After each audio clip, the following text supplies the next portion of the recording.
Welcome back, everybody, to the Story of Nowhere podcast. As always, I'm your host, Daniel McCarthy. In today's episode, we've got a very special guest, Stefan Verstappen, an expert in disaster preparedness. We live in a world of uncertainty, never quite knowing when our institutions will finally fail us. In fact, there are many people who would tell you that our institutions already have failed us. Thus, it is incumbent on all of us who are concerned with surviving and thriving to be prepared to navigate a hostile environment and rise to the challenge of any catastrophe that may face us, be it subtle or sudden. In short, we must all be prepared to navigate dystopia. And that right there ought to tell you why I invited Mr. Verstappen onto the show. The past year has revealed to pretty much every American that certain luxuries and comforts of life that we take for granted ought not to be taken for granted. They can be taken away. Now, unfortunately, a great many people in the population have responded to this realization not by adopting constructive and sustainable habits, but instead by succumbing to fear. By succumbing to fear and placing their blind faith in broken institutions that ought not to be trusted. But then there are those of us for whom 2020 was indeed a wake-up call, a stark reminder that complex social structures are not immune to entropy. Quite the opposite, in fact. So in this interview, my guest and I discuss just how we might actually survive in the shadow of this collapsing edifice. But more importantly, we discuss how to thrive, namely by creating small, independent communities that can actually provide for the needs of its members. And this is no utopian pipe dream. This is, in fact, the default for our human species. And I submit that it's the true remedy for the actual utopian delusion that animates the global political structures, which tremble and quake precariously around us. Now, during this interview, we had a live audience of 2.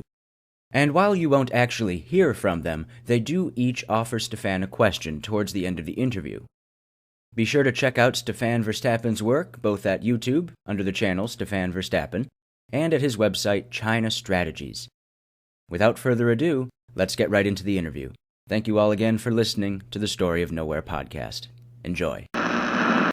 Can we start by talking about a little bit about your background? Like, what is it that got you into survivalism, if that's what you want to call it, or disaster preparedness?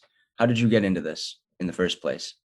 Well, I'm 64, so I grew up in an age where we were constantly bombarded with the threat of Armageddon. As a kid, I remember our parents, when they bought their first house back in 1963, you had the option when you bought the house to have a fallout shelter in the backyard. We were under the sword of Damocles, constant threat of nuclear annihilation. And this was, back in the 60s and 70s. It was the Cold War, and everybody was worried about nuclear war with Russia. And so from an early age, you're bombarded with this end of the world meme in media, movies, TV. So I began getting ready for the end of the world when I was about 12 years old. And I started with learning outdoor survival. I joined the Outward Bound Club for 3 years.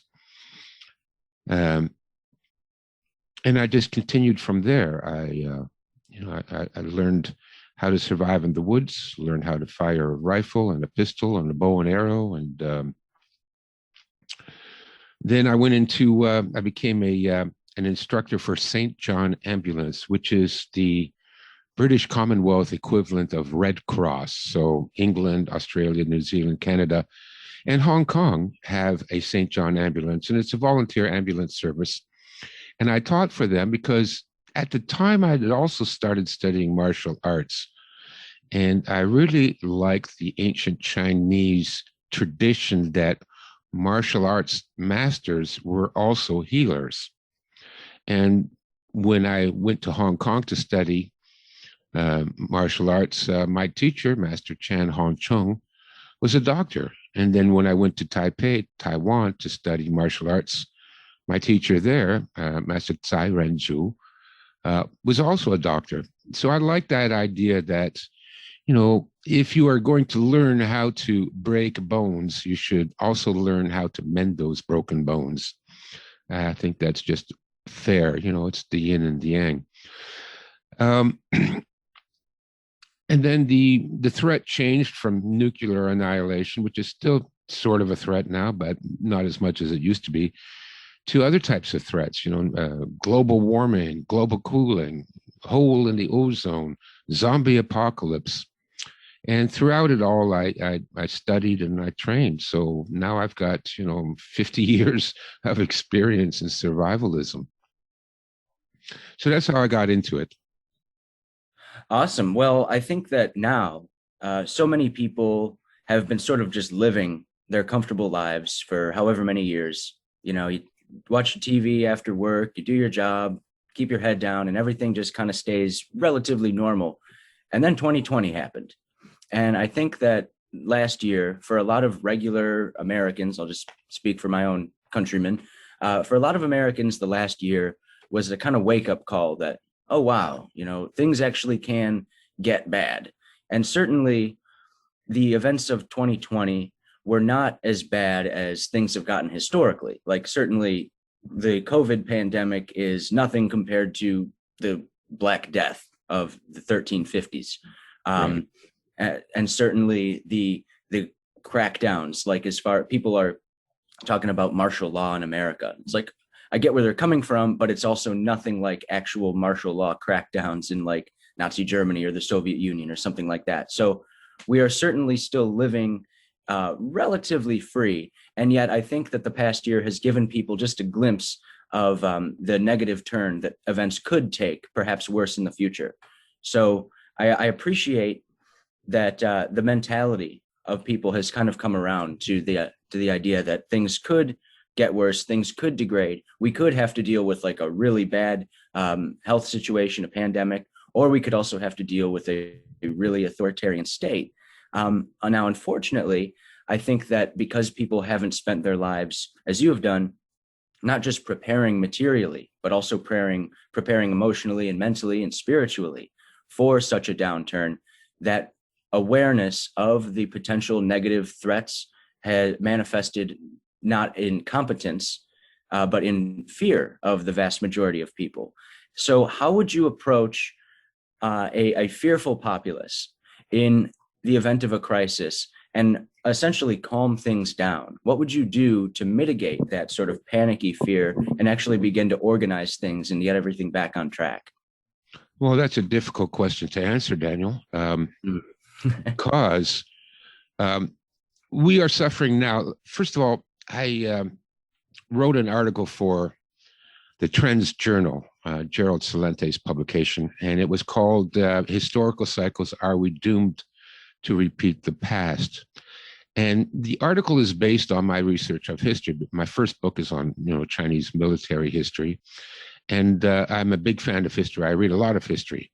Don't get me started on ancient Egyptian chronology. I have a lot of arguments to make against the current accepted chronology. Anyways, I get into history. I love history. I read it a lot.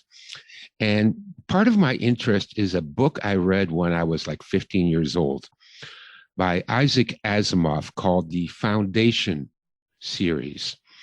And it's probably the first major science fiction book ever written. Dune and Star Trek and all those other movies, all based much of their plot lines on the original Foundation trilogy or series. It started off as a trilogy, and then he came out with a few more. Now, the basic premise of those books was this: that in the distant future, a giant galactic empire, a certain historian was able to see repeating patterns in history. He called it psychohistory. And he was able to predict the coming collapse of this civilization. And what he did was he sent out a colony to a distant planet called Foundation. And there he hoped to kind of keep the remnants of humanity safe and alive until after the giant collapse of the empire. So I always had that in my mind, and I've studied historical cycles ever since. And when I read history, I'm always looking for the pattern. What does this reveal? How will this apply to the future? And so my essay that I wrote for Gerald Celente, and it's also now a video. You can listen to the video, watch the video. It's called "Are We Doomed to Repeat the Past?" or Historical Cycles. It's on my YouTube channel.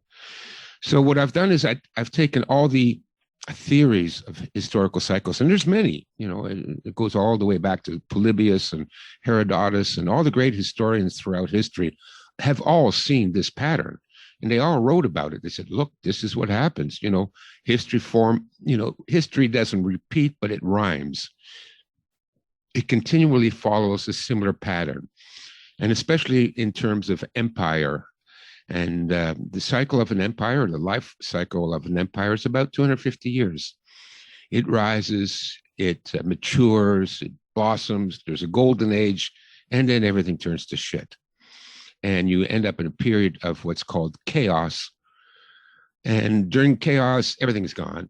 And the chaos may last, 50 years, 100 years, 200 years. And eventually somebody will come along again, a great leader, usually a warrior, and he will found a new dynasty. He'll found a new a civilization, and the pattern starts over again, another 250 years. So my understanding of historical cycles points conclusively to the fact that we are at the end of our cycle now.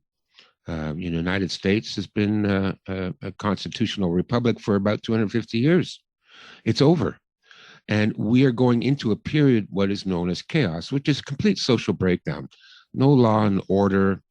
All the major institutes will be either too corrupt or too defunct to provide any services. So no medical, no power, no internet, no fuel. I mean, it all goes. And then there's usually a dramatic decrease in population during the period of chaos. Millions of people die.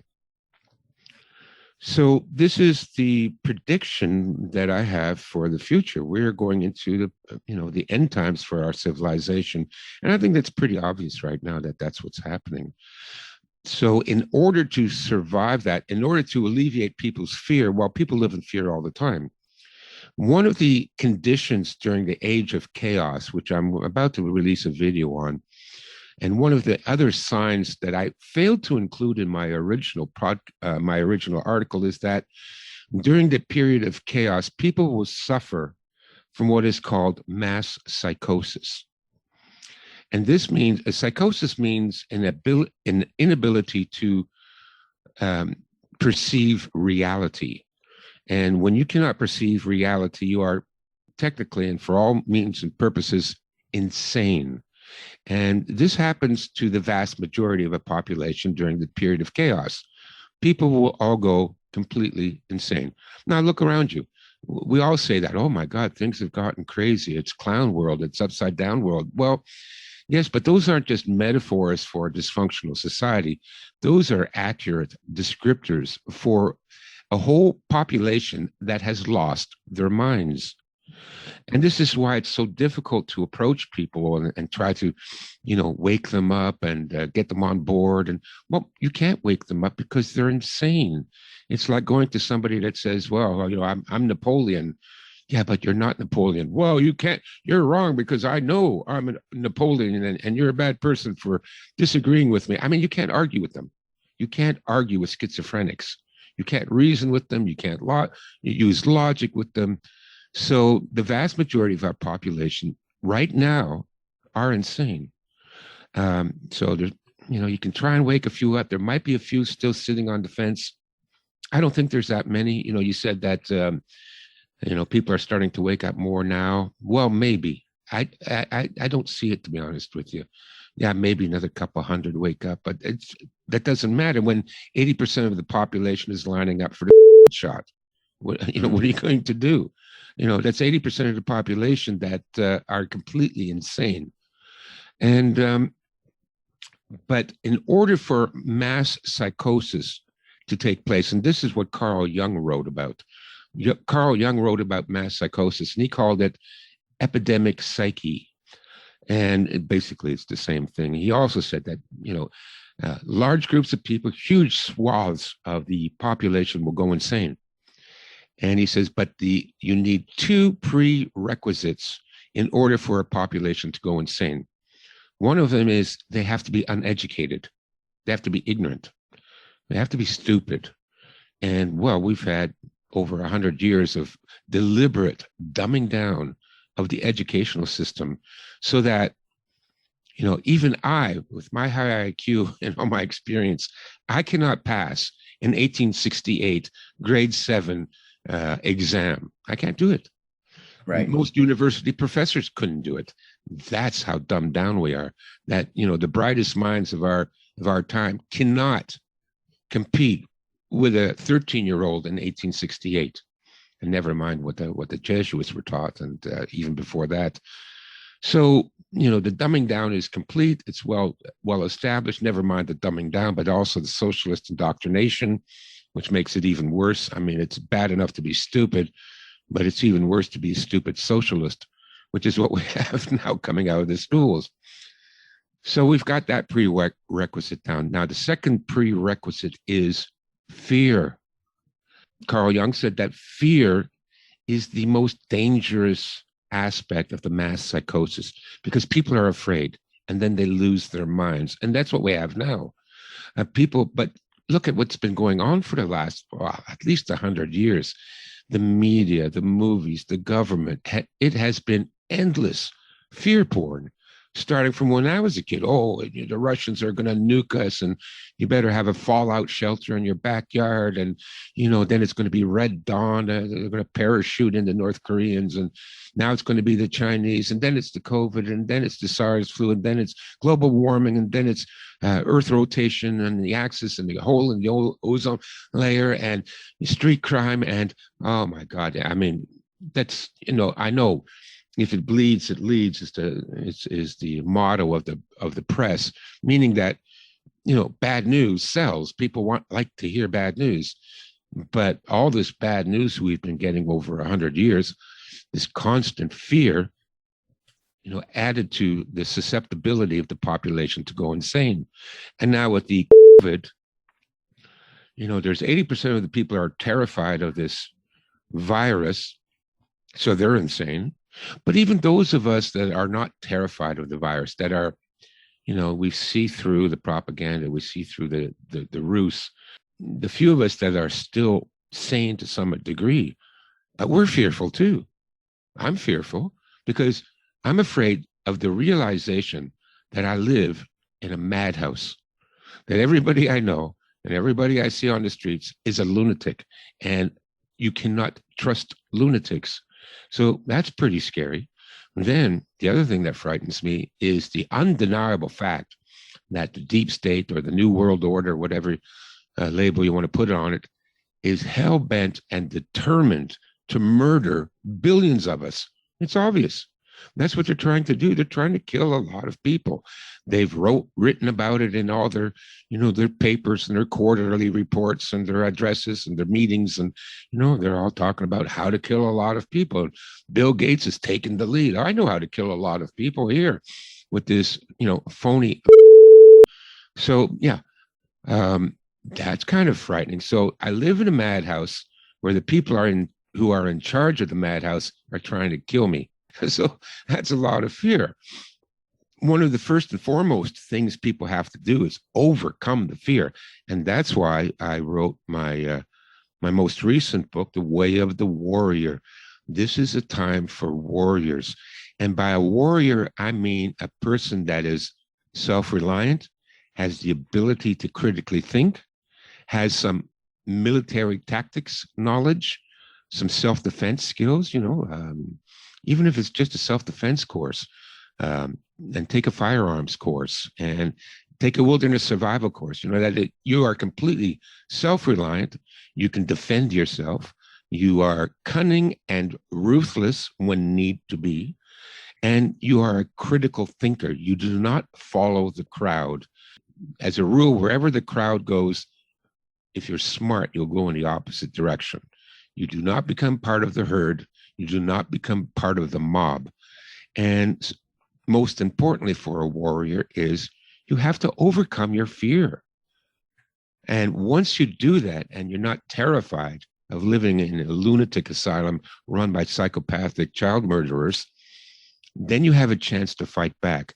But if you don't overcome your fear and if you don't become a warrior, you're not going to survive this. Yeah, and you're probably in that education also going to need to get some philosophy. You're going to need to not just know what to do, but why you're doing it. You're going to need some sort of, for lack of a better term, spiritual motivation behind your activities so you can actually have a standard by which you can judge the actions of yourself and others.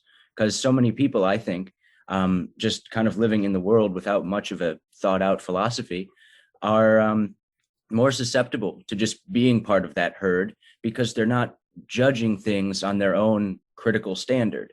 Instead, they're just accepting whatever is told to them. They're accepting the offered truths that are being handed to them without critically analyzing them and weighing them against their own individually formed philosophy in order to come to individual, independent decisions on how to behave, how to react. And instead, they're just responding in this sort of programmed way. So I always recommend people to start, it doesn't necessarily mean like going back and reading all the great books or anything like that. I mean, you could do that, but really a philosophical education just starts with going for a walk. Honestly, go outside and just start asking questions, start wondering about why things work the way they do. And if you just consistently prod reality in your own mind and you use the brain that you have to create mental constructs and experiment with things and play out scenarios, then you're on the road to actually developing a personal philosophy, which is probably something that we should all be doing rather than accepting whatever sort of pseudo philosophies or ideologies are being presented by schools, media, churches, et cetera, et cetera. Now, so I want to talk a little bit about now, you described the sort of fallen age in which we live. And obviously, this is a historical theme that pops up all over the place. I mean, we could go back to Hesiod in ancient Greece. So this is before people were actually writing linear histories. He was an epic poet. And he talked about, he was around the time of Homer, for people in the audience who might not know. Hesiod was a great poet around the time of Homer who had a very sour view of life on Earth. And he described us living in 5 ages. He said the first age was gold and everyone was great. Everything was great. And then silver, the silver age followed that. And it was pretty good. It wasn't great, but it was pretty good. And then that sort of degraded into the Bronze Age. And then there was like a brief uptick after the Bronze Age where there was what he called the heroic age, where like this sort of rebellious young generation that came after the bronze people, they sort of tried to get back to silver, but it didn't quite work. And then everything collapsed into what he called the Iron Age, which was just a terrible, terrible, all the people were liars and corrupt and institutions were failing and even the weather was bad. Like he just described this, but he says that it will eventually swing back up. We will make our rounds again. And of course, the Prometheus myth, in the plays of Aeschylus, he talks about these same things. So this really is the idea of history moving in cycles is something that's been, at least in Western culture, but I know it's been in other cultures too, really since longer than people were actually doing the art of history. It's in our myth. Yeah. So this is probably something that we should all be acquainting ourselves with. So that being the case, assuming that a collapse at some point will come, whether or not it's coming tomorrow or in 10 years, who knows? We don't know. But let's just assume that we should know what to do in a collapse. One thing that my wife and I have been talking about for like a year now, really more than that, is basically this. I'll phrase it as a question for you. What can we learn from organizations like the CIA, the Freemasons, and the loosely organized Underground Railroad from the Civil War days in America as to how to behave, how to act, how to procure information, how to move bodies, and how to move resources in a hostile environment? So, assuming everything is falling apart, what are we going to do to get our buddy where he needs to be, to get so and so food, and to make sure this crucial information, whatever it may be, is preserved and given to the right people without being detected? Basically, how do we start a secret society? Yeah, well, that's a big question, Daniel. You got 10 hours? You know, um, listen, the first things first, everybody needs to be personally prepared. So you need, minimum 3 months worth of food in your house, water, a good medical kit. You need radios, ham radios, even CB radios, walkie-talkies, emergency radios, so that you have some form of communication. You need some form of security. If you can buy a firearm, definitely buy a firearm. And it doesn't matter. You don't need a machine gun. You can just get a 22 caliber bolt action single shot rifle. Something though, because nothing is nothing, but something is something. So you need security. You need shelter materials. You need your bug out bag, and you need to be personally prepared so that you can handle 3 months without electricity, 3 months without the stores open, 3 months without police and 911 working. That's the first thing. Now, in terms of organizing a secret society, well, that's exactly what we're going to have to do. You see, we are now under a communist tyranny. These lockdowns are not a result of a pandemic. These lockdowns are the result of a communist government. Because under a Republican government, these lockdowns could not take place. It's unconstitutional and absurd that every mayor and governor and president and vice president can suddenly issue executive orders. Executive orders are against the Constitution. If you have somebody that just says, well, I'm going to issue an order and write it on a piece of paper, now it's the law of the land, you're talking about a dictatorship. None of these executive orders were brought up in front of Congress and voted on. Certainly, the people of our country never had a chance to even put in some input or vote whether they want any of these executive orders to go through. But they're going through, and this lockdown is the true face of communism. And it's exactly what communism does. It seeks to control, micromanage every aspect of your life. Can you go out? Can you go to work? How many people can you talk to? Can you speak in public about things that they don't want you to speak about? Can you get together with 5 people for dinner? Can you go for a run in the park? I mean, they control every little detail of your life and restrict it. You have no rights left. You have no freedoms left. Now they're coming for the guns. And that's all because of executive orders issued by basically communists under the false flag pretext of a pandemic. But again, if we were a true democratic republic, they could not do this. So we're not a true democratic republic. We are under a communist tyranny right now. So people always ask, well, what can we do to fight back and wake people up? Well, I'll be honest with you. I'm pretty black-pilled on this. There's nothing we can do now. We have lost this war. Now, remember, the communists have been working on this for over 100 years. The long march through the institutions. They've infiltrated every aspect of our government and our society, from the schools to the media to the newspapers and publishers and magazines and television. They've infiltrated all of it and they've subverted it. So they're in control of everything. We've lost. How are you going to fight against everybody? That's what communism does. And then it divides all the people against each other. You can't trust your neighbors because they'll inform on you if you have 5 people over for dinner.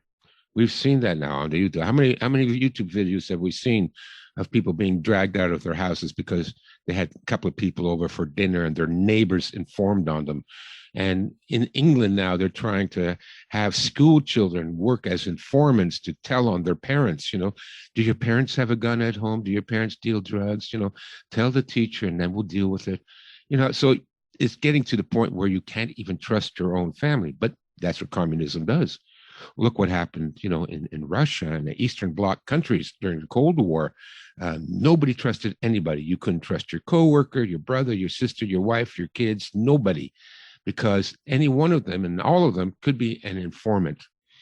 So we've lost. It took them 100 years to take over, and we slept through it all. Most of us slept through it all. We did have the John Burke Society, and we did have what's his name there in the States that got so demonized for his routing out the communist infiltration of the country.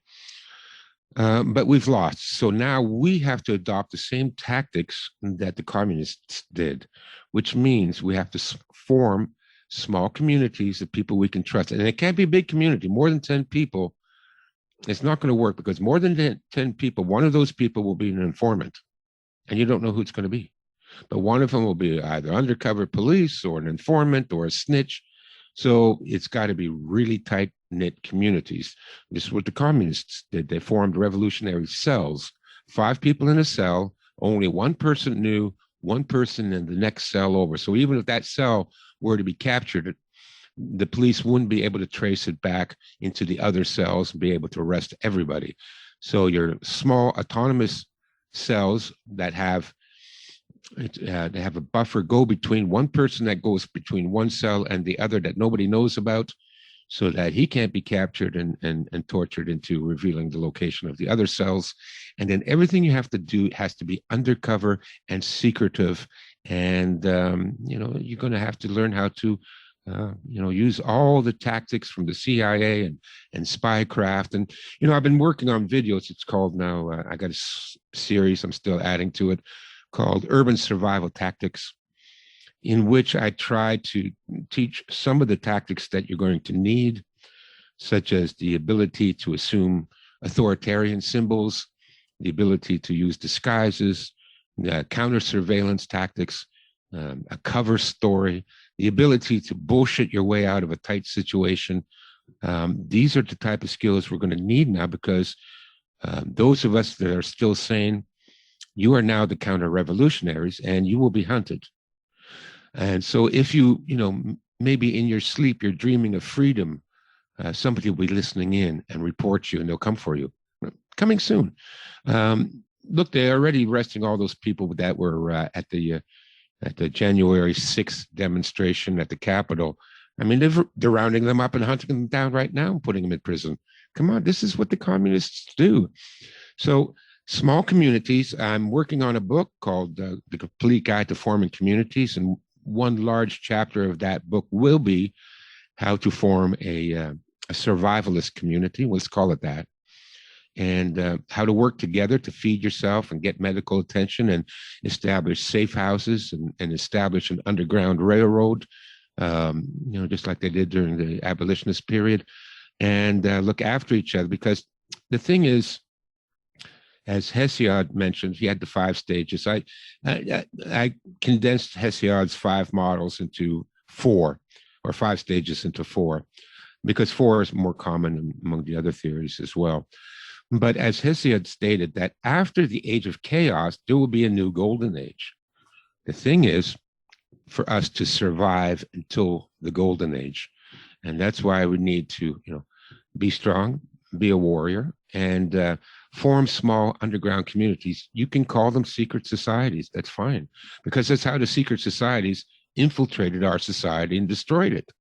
Our society, our civilization is done, and much of that work was done by secret societies, as you said. And I just want to touch on quickly what you mentioned earlier about having a philosophy.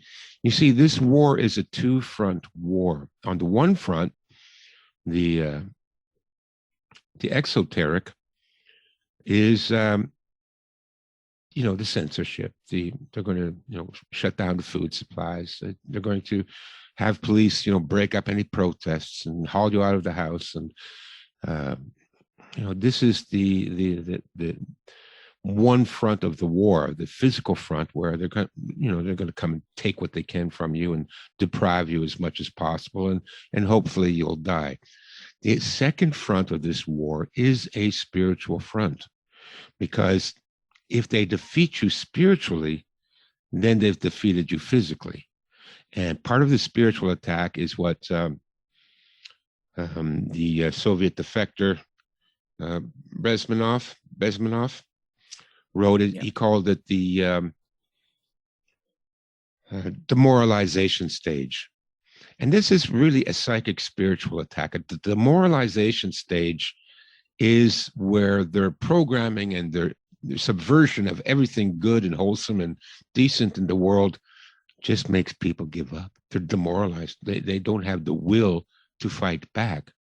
And this is a spiritual war. So you do need a philosophical basis from which to fight this spiritual war. And that's what communism does. Communism destroys your soul. Go to any former communist country and you see the number of empty people walking around that were destroyed under communism, and they've never recovered. I've seen it myself. The people that lived through the Stalinist purges and that, they're done. They don't have any will to survive anymore. So in terms of philosophy, I recommend Stoicism. It's a good one to get you through these tough times. And personally, I sprinkle in a little bit of Zen, a little bit of Fourth Way, a little bit of Confucius. And for me, I have now a nice, tasty soup of philosophy. And that's my strength to face this spiritual battle. Well, I like that a great deal. I definitely, I wouldn't recommend that somebody just like pick any one school of thought and then say, I'm this now, like ascribing to it. I much prefer the approach that it sounds like you take, where you're actually cherry picking is a sort of negative term, but I like it. You're kind of cherry picking what makes sense and what fits from all sorts of different philosophies, sort of like enjoying the cognitive buffet that exists out in the world, and then assembling your own personalized plate of philosophy rather than just saying, I'm an Aristotelian and that's it. And that's what I am.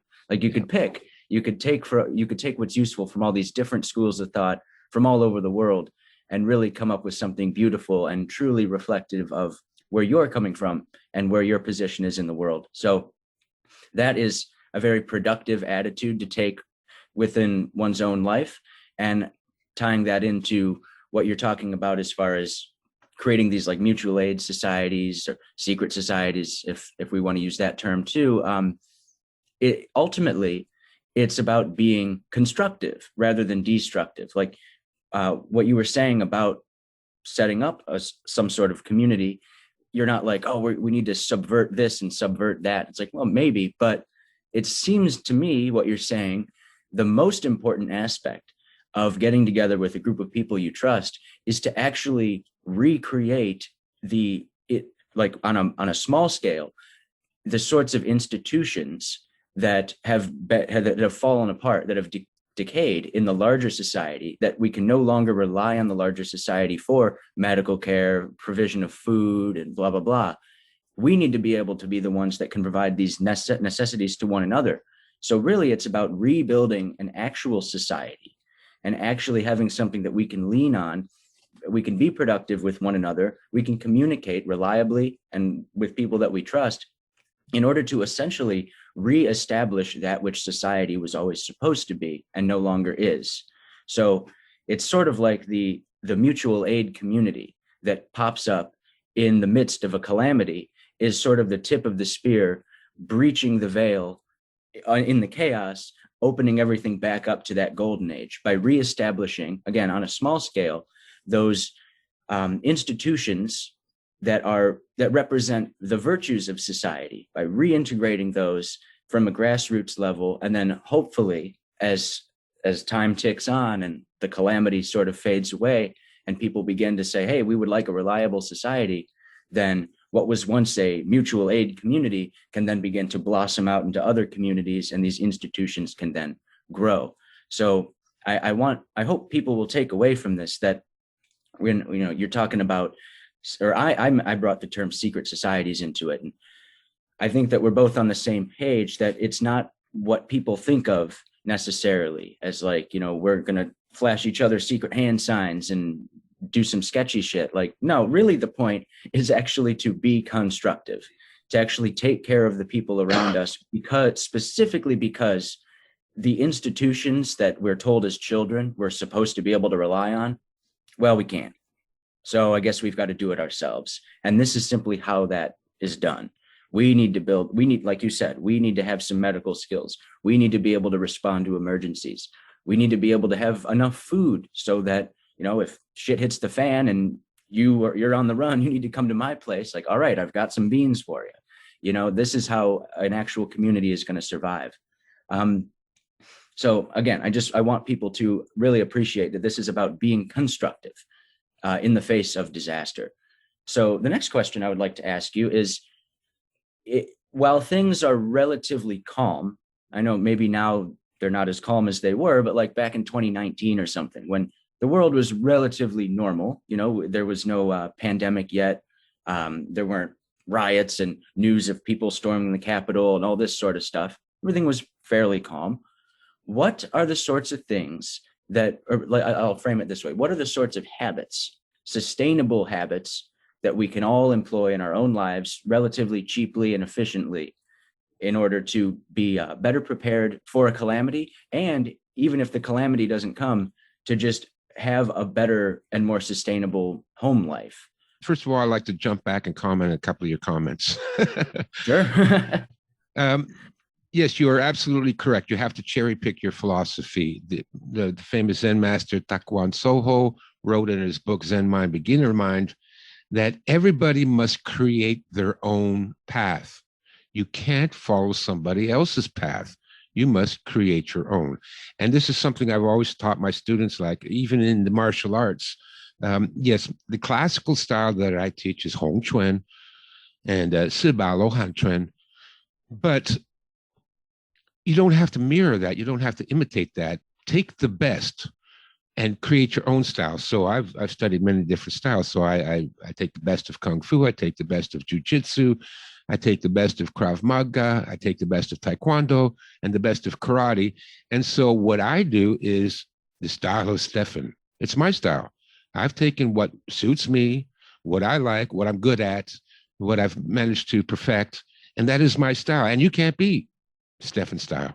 You have to create your own style. So that's true with martial arts, and it's true with philosophy. Take the best and make your own path. Everyone walks this world alone, and you have to make your own way. Now, about the institution. So examining the fate that we are about to encounter with the collapse of society, I went back and I studied history to see what did they do in the past during these times. And of course, creating communities is the number one solution. And even before, right now, we're pretty soon we're going to see the end of all this government largesse. The food stamps are going to go, the free medical care is going to go, the schools are already destroyed, the medical system is non-functional. So what did they do before that? Well, communities organized and provided all these services for themselves. So before health insurance and before Medicare and Medicaid, people would contribute, they would form a community, 1,000 members, they'd all pitch in 1 day's wages a year. And for that, they got all their medical needs met. They hired their own doctors. They opened their own clinics. I mean, it's not rocket science. You find a space, you open a clinic, you buy some of the medical equipment that you might need, and then you hire a doctor on an hourly basis to come in, and maybe a couple of nurses. And now everybody's got free health care, or free in terms of 1 day's pay, wages a year. That's what they did. And they were so successful and they raised so much money that not only did they start off with free healthcare, they ended up building hospitals and things like sick children's hospitals where they treated other people for free. They ended up building their own senior and retirement homes and intensive care units. And they even, bought property and built amusement parks and picnic grounds for their members to go to. I mean, this is how much that you can do when you have just, a couple of thousand people kicking in $20 a month. The money is how much you raise is phenomenal, and what you can do with it when you're not paying all that money in taxes and bribes and kickbacks and everybody else, trying to steal their little piece of the pie of it. That money goes a long way. And so that's what they did. Same thing with education. Before public education, people organized their own schools. The community, built a little schoolhouse, and they hired the teachers themselves to teach the curriculum. And so today, the modern equivalent would be homeschooling. But I know a few people that do the homeschooling, but they do it as part of a community. So you get 10 families that decide they all want to homeschool their children.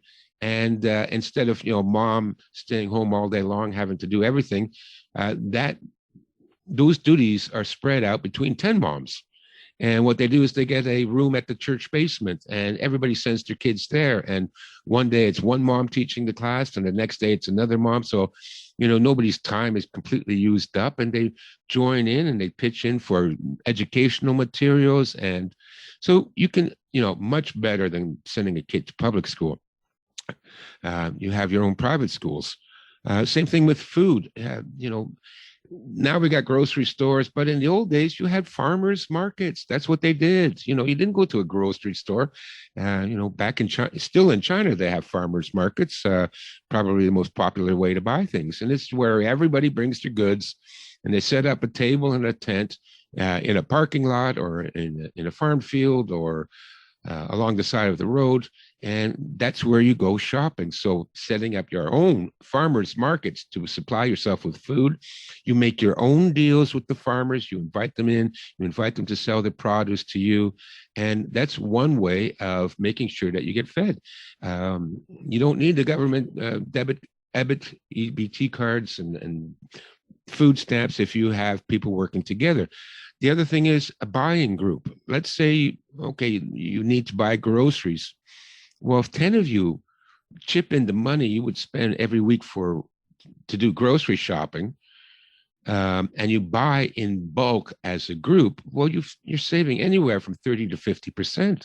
You can even then, form a small limited company and get a wholesaler's license.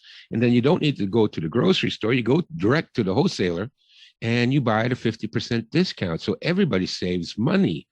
And again, it's a small community, 10 people, just pitching in their money. I spend $100 a week on groceries. I got another 9 families that spend the same, let's say. So now we got $1,000 a week. Trust me, I can go to any grocery store. I mean, the easy one would be just to get a Costco card and everybody buy that. But I can go to a grocery store and I can bargain. We're going to take, 100 pounds of potatoes. What's your price for 100 pounds cash? I can bargain with $1,000 more than I can bargain with $100. And so again, a small community will provide for your food. So we can see that, and these in the past were called mutual aid societies, and the Moose Lodge and the Brotherhood of the Knights of Gibraltar, and they had all these funky names and all that. But what it was is small communities looking after their own needs. And there's a numerous ways that this can be done. So in terms of medicine, food, education, those needs are all taken care of. And other needs too, your spiritual needs. You can have support groups for drug addiction. You can bring people together to build shelters for homeless people. You can, set up counseling groups for alcoholics and people that are depressed.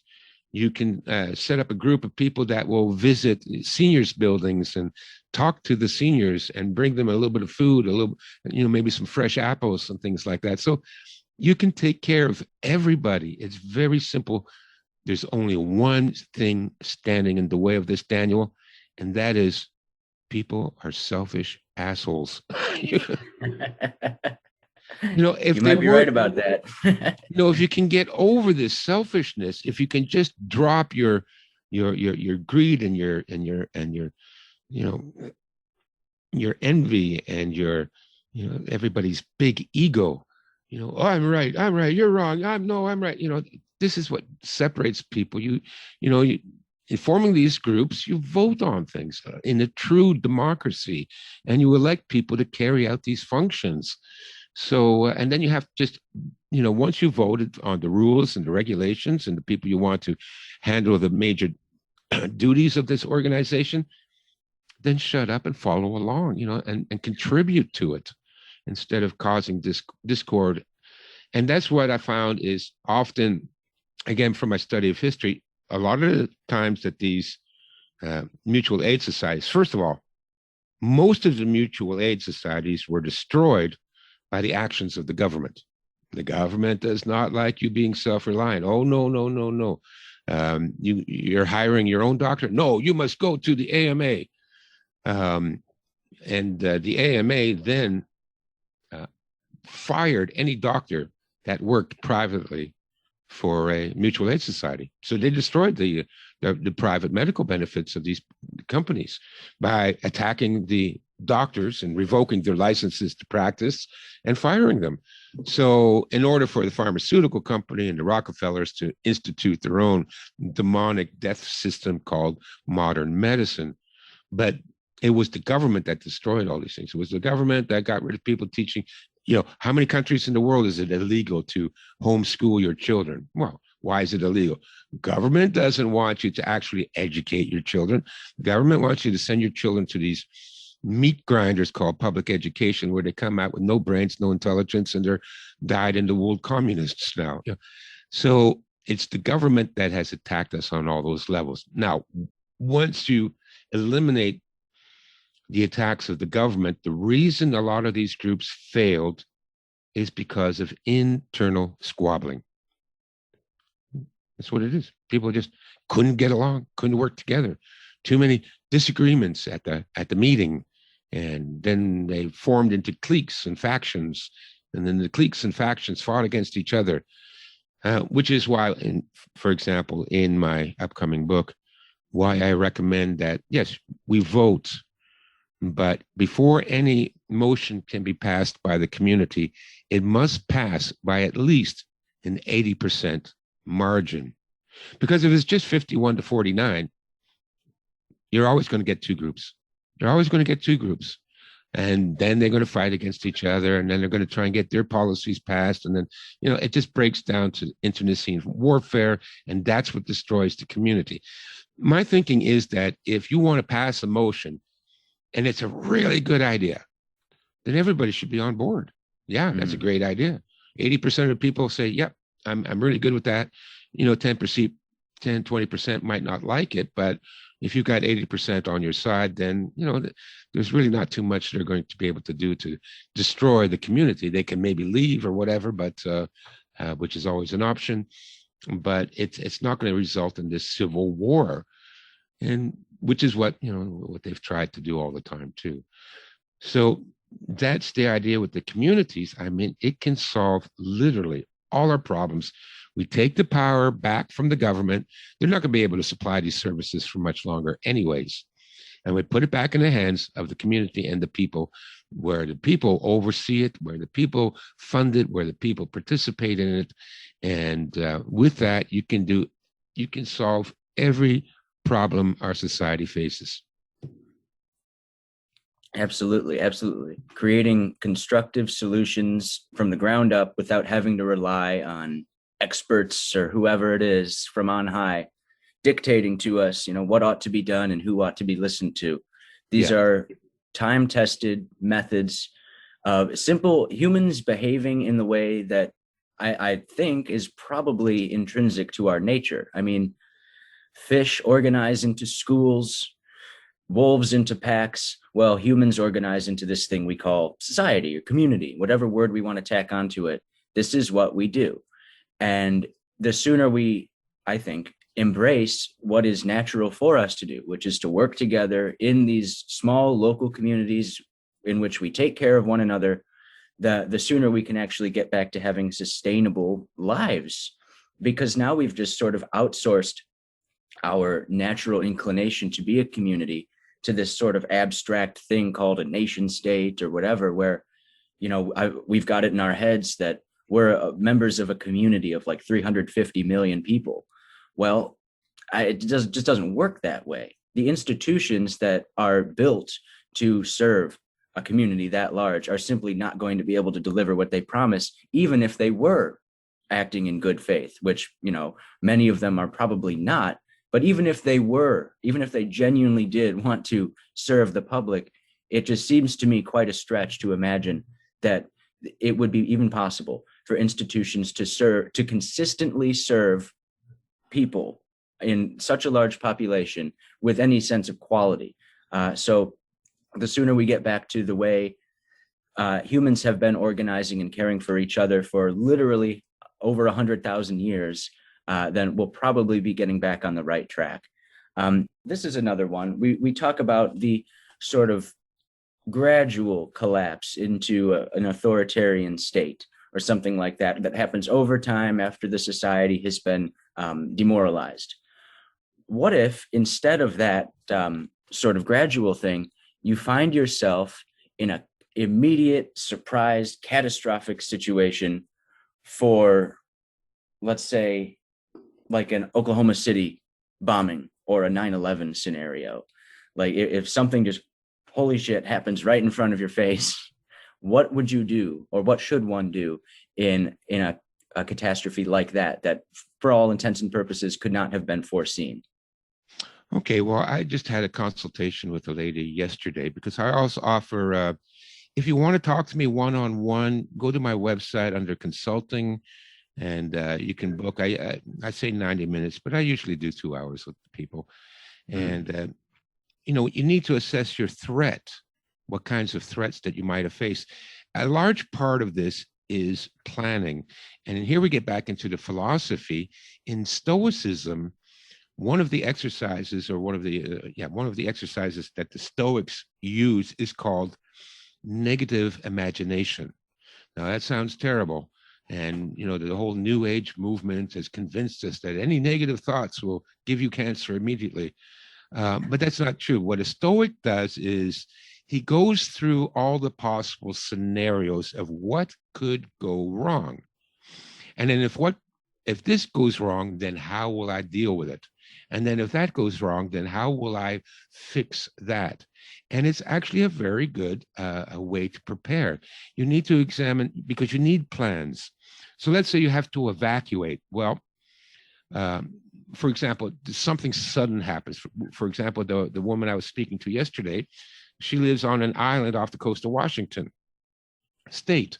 Now, we have recently had lots of earthquakes in the Pacific, Indonesia, and now the other day was Japan, and we're seeing the volcanoes, and now we're having tsunami alerts.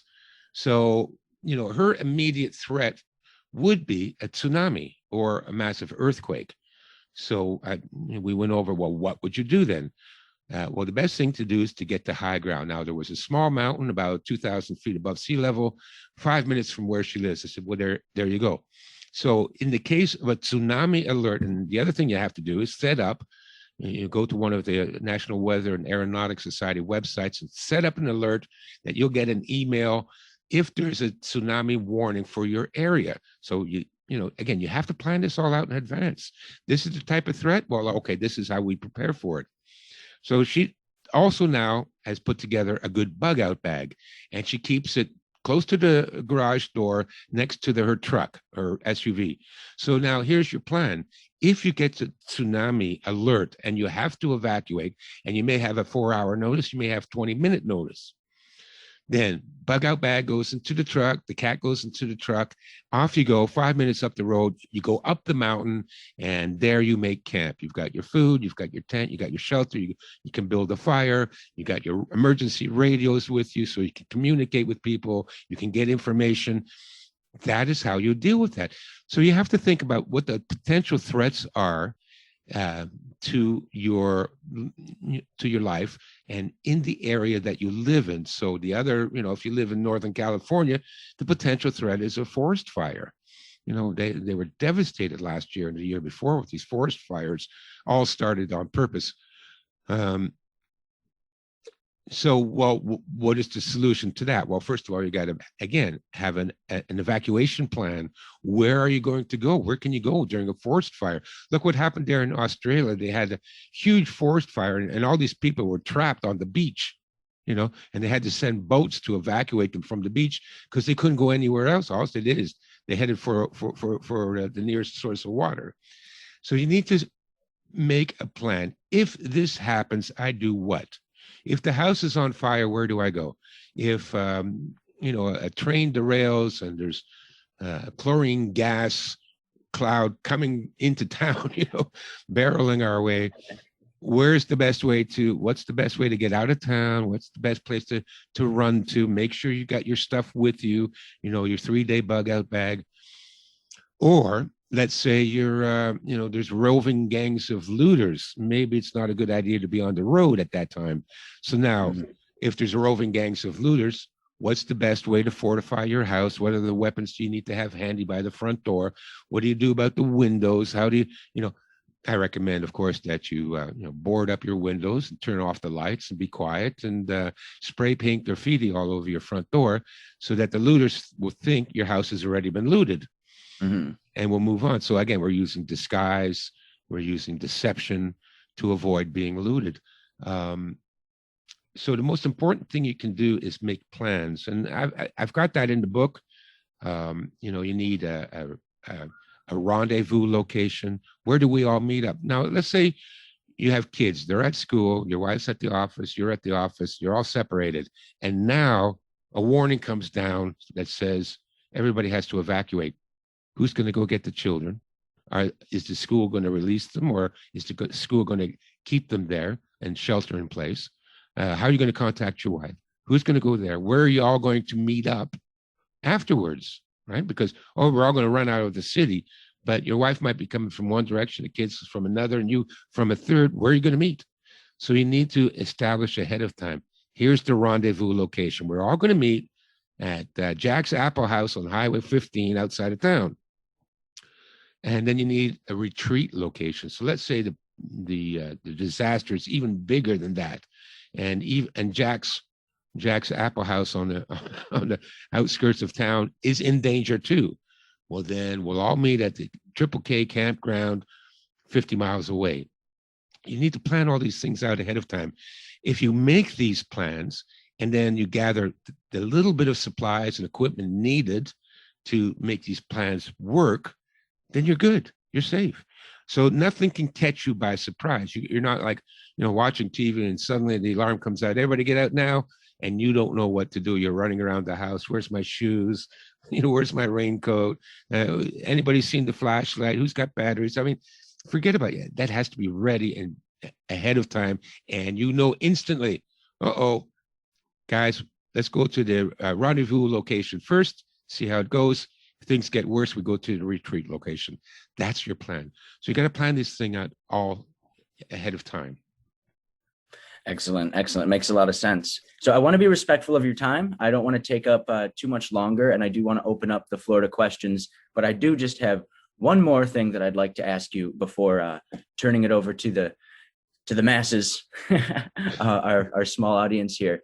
But before I ask my last question, how can people find your work, and what are you working on now that people can look forward to?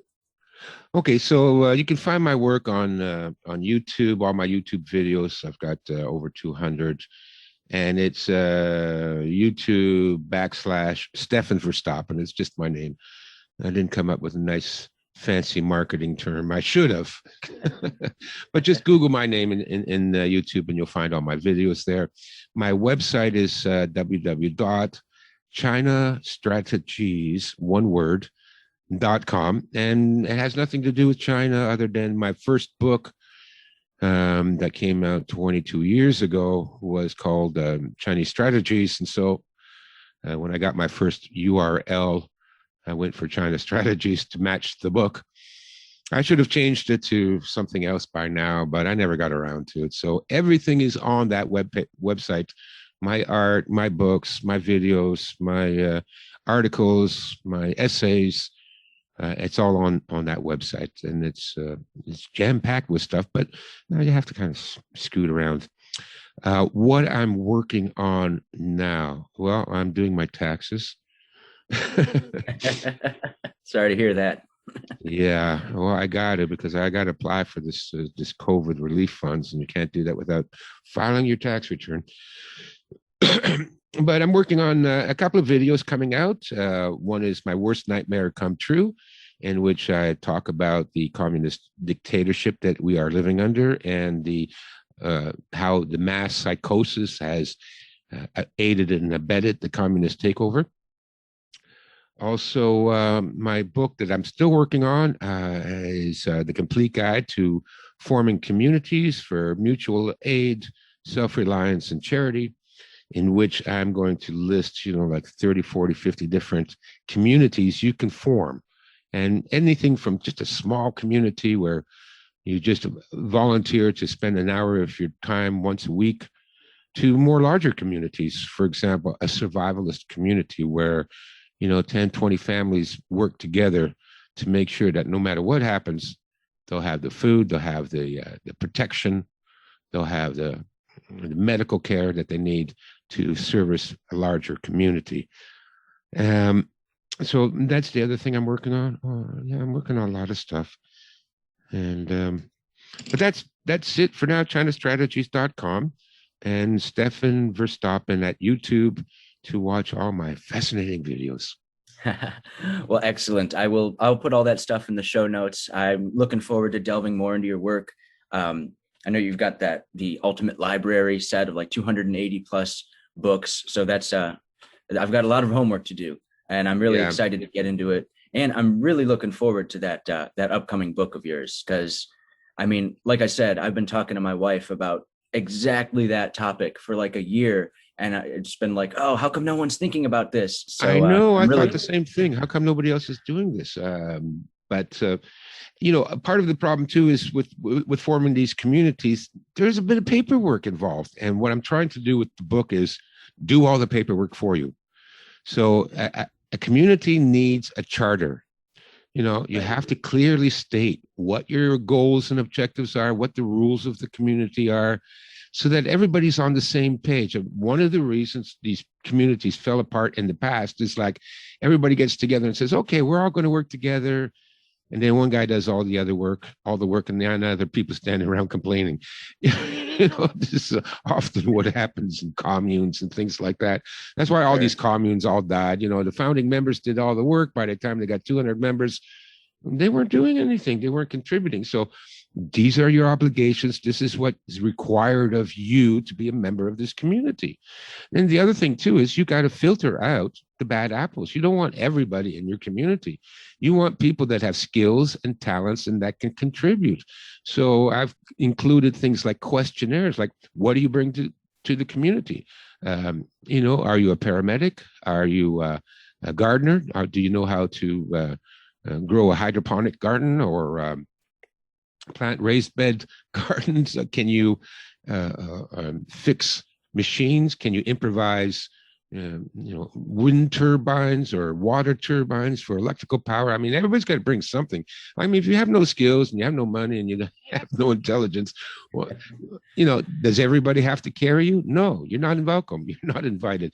So you need things like a charter and like an induction form, that people can fill out. And including things like when you join the group, do you have any medical conditions, that the group needs to know about? We don't want you keeling over in a heart attack in the garden, and that nobody knew that you were susceptible to that, and it comes as a big shock. Put down your medical conditions so that we can prepare for it. Maybe we have to buy an automatic electronic defibrillator and keep it in the clubhouse for everybody that has a heart condition. So we cover everybody's bases that way, but you got to think all of this out. There's a lot of small detail, and I'm trying to do that in this book. I'm thinking out all the little details. And then also, do you want to incorporate or a non-incorporation or a charitable organization? Do you want to be able to offer tax deductions for donations? And there's benefits and drawbacks to each one of these formations, each one of these legal formations, because there are, again, you need to think about this ahead of time. Maybe it's worth it to become a nonprofit.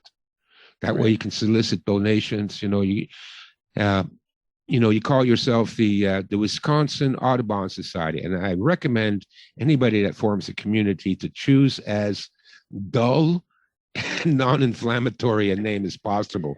Now, I know there's a group out there called Freedom Cells, and the first problem is the name Freedom Cells. That's going to raise an alarm on every algorithm on the internet, right? Yeah. Remember, Yeah. we're living in a time of tyranny. You're not allowed to say freedom without attracting attention. And cells implies a communist counter-revolutionary organization. So, yeah, if you go around calling yourself a freedom cell, then welcome to Waco, welcome to Ruby Ridge. Right. So, I recommend people, the Wisconsin Wildlife Preservation Society. Now, if you want to stockpile guns and ammunition and food and build a bunker out in the country, go for it. Yeah, you can do that. Just don't call it a militia. Mm-hmm. Right. So you're saying I shouldn't call my group the Armed Illuminati? No, no, Daniel. Okay, noted. Not Daniel's gang of assassins. No, that wouldn't work. Right. But this goes way back. The modern Chinese triads, they all started off as anti-government groups. Mm-hmm. Going way back, there was the yellow turbans and then the red turbans and the White Lotus Society and then the Triad Societies, the Heaven, Earth, and Man Society, and the Hongs and the Tongs. And all of these people were originally started off as community aid groups, mutual aid groups that were against the government. So they were secret organizations. They helped their members to avoid persecution by the government. And they did exactly what we were talking about: safe houses, underground railroad, food, medicine, shelter. They provided all those. And, there's a famous Chinese book called All Men Are Brothers, or The Water Margin is another title for it. And tells the story of, these revolutionary groups trying to overthrow the evil emperor, just like Star Wars, So these groups have been around for a long time, and they've all followed a similar pattern. They call themselves the White Lotus. They didn't call themselves the Let's Kill the Emperor Society, but that's what they were. That's what they were. White Lotus sort of sounds, well, it's a flower. So we have to apply those same tactics and strategies. Absolutely. Well, look, this is a tremendous conversation. I've got, probably 20 more questions. But the last thing that I'll ask before opening it up to the couple people we've got here with us is simply a practical, basic question. What is one habit or skill that anybody listening to this interview right now, when they're done with it, can go right outside or whatever, wherever they need to go, and make sure that they can actually perform this simple, basic task? What is something that we should all just know how to do, that we can all make sure we know how to do it right now? The most important skill you're going to need is the ability to walk long distances. Take walks in the woods, like you mentioned earlier. It's one of the best things in the world. Go for a walk in the woods along a wooded path, because during these times when everything is collapsing, you might not be able to get gas for your car, so you're going to be walking everywhere. So you need good shoes, and you need to get you have to build up to a hike. So start off with walks and then build up to a hike up hills and down hills until you're in good shape so that you can walk 10 miles a day without problem. That would be a good start. So simply going out for a walk, that's one of the best things you can do right now. That is tremendous advice. That's your homework, everyone listening. Go for a goddamn walk. We've got two questions coming in from the chat. The first one is from Kevin, and he asks, what kind of timeline does Stefan have for the collapse he feels is coming? Yeah, the timeline is always very tricky because we don't know, what's going on behind the scenes. They've speeded up their timeline. Something's happened. This whole COVID thing is, it's a little bit too brazen. Usually they're a little bit slower working at it, but now for some reason, they're wanting to speed up our destruction. So it's very difficult to say what the timeline is, but, out of the horse's mouth, they're saying 2025. So there's your timeline. That's what the New World Order, the Great Reset, the climate change analysts, the zero carbon goals and all that nonsense, they're all kind of pointing to 2025. So I think that's pretty much, after that, there's not going to be too many people left. Okay, so we got to start getting ready now. Oh, yeah. The next question is from Ron, and he asks, when faced with a number of Marxists trying to shame you in public, what is your best tactic to disengage and evade? You certainly cannot do combat with a mob without deadly force. Yeah, absolutely. There's no, listen, first of all, never feel shame and never apologize, because you're giving in, you're surrendering when you apologize. And also, like I said, Marxists, they're insane. They're part of the mass psychosis. They do not have the ability to engage in conversation with you. They're nuts. So there's nothing you can do but gently back away. I tell people, it's like you're walking in the woods and suddenly you come across a grizzly bear. What do? Well, slowly back away until you're far enough away from them where you can turn around and run into the bush. That's it, because they're insane. They're out of control. They'll go after you if you start running right away. So just placate them. Oh, yeah, that's a good point. I never thought about that. Wait a minute. Oh, dear, I'm sorry. I got to go right now. I have an appointment, because you can't deal with them. Just schmooze them, just bullshit them, tell them whatever they want to hear to get them to